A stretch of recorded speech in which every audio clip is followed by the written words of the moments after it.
नमस्कार शेतकरी मित्रांनो, शेतकऱ्यांची शेतीशाळा प्राकृतिक आधुनिक कृषी शोध प्रशिक्षण चिकित्सालय रामपुरी बुद्रुकमध्ये आपले सहर्ष स्वागत आहे। आज आहोत आपण शेनगाव टूर, परभणी ते शेनगाव।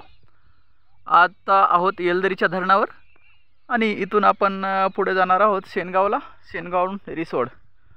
तर मित्रांनो, हळदीची ट्रीटमेंट, क्रॉप लागवण करण्यासाठी आणि बेडची पूर्वतयारी करण्यासाठी आपण तिकडे जात आहोत। तर पूर्व मशागत आणि पहिली जी आहे आपल्याला पूर्व मशागत जी आपल्याला करायची आहे, त्यामध्ये आपल्याला बेड व्यवस्थित मारणे, खत व्यवस्थित मिक्स करून घेणे, त्याच्यामध्ये सेंद्रिय खत, शेणखत मेन आहे, त्यानंतर निंबोळी पेंड आहे, करंज पेंड, तंबाखूची धस आणि त्यानंतर नत्र, स्फुरद, पालाश, कॅल्शियम, मॅग्नेशियम, सल्फर, जस्त लोह, मंगल, बोरॉन, कॉपर, मॉलिब्डेनम आणि क्लोरीन। तर अशा प्रकारचे टोटल 21 प्रकारचे घटक आहेत। हे सर्व 21 प्रकारचे घटक जर आपण मिक्स केले तर मित्रांनो, आपल्या हळदीला जबरदस्त यील्ड राहील आणि जबरदस्त उत्पादन तुम्हाला शेतीमध्ये मिळून जाईल। ही गोष्ट लक्षात घ्या, कारण पूर्वतयारी कोणत्याही पिकाचा हा पायाभरणी डोस असतो। पायाभरणी जर समजा आपण चांगली केली तरच आपल्याला उत्पादन इथं चांगलं मिळू शकतं।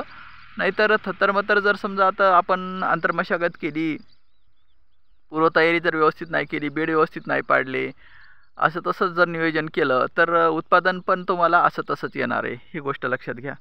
त्यासाठी सर्व शेतकरी मित्रांना विनंती आहे की आपण पूर्व मशागत व्यवस्थित करून घ्या, त्यानंतर बेड व्यवस्थित पाडून घ्या, बेडवर लेटर आथरून घ्या, लेटर नंतर टाका वाटल्यास, बेडवर अगोदर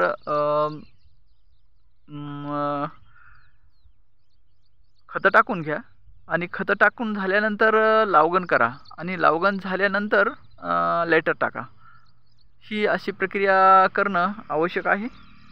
आणि ज्यावेळेस तुम्हाला बेडवर लावगण करायची आहे त्यावेळेस तुम्ही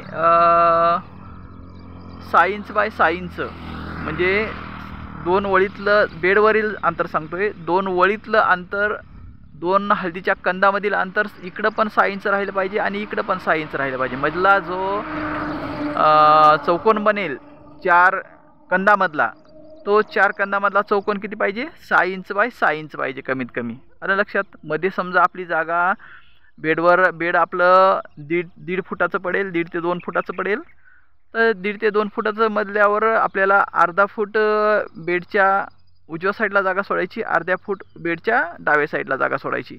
म्हणजे मध्ये किती जागा राहिली शिल्लक? 2 फुटाचा बेड असेल तर 1 फूट राहिलं, तर 1 फुटामध्ये आपल्याला कंद टाकायचा आहे 6-6 इंचावर, 6-6 इंचावर। आणि 2 बेडवरलं 2 लाईनीमधले अंतर 1 फूट राहील आणि 2 कंदामधलं अंतर हे 6 इंच राहील। तर या हिशोबानं व्यवस्थित लावगण करून घ्या।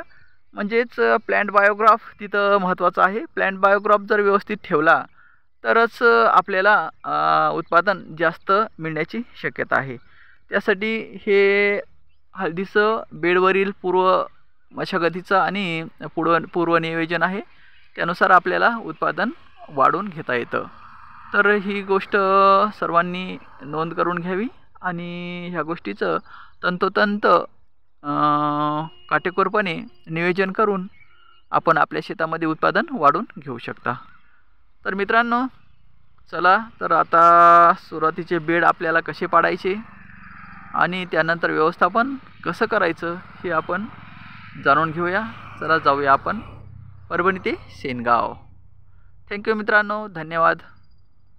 अधिक माहिती जाणून घेण्यासाठी आमचं चॅनल आहे पांडुरंग यादव या नावानं, शेतीशाळेचं।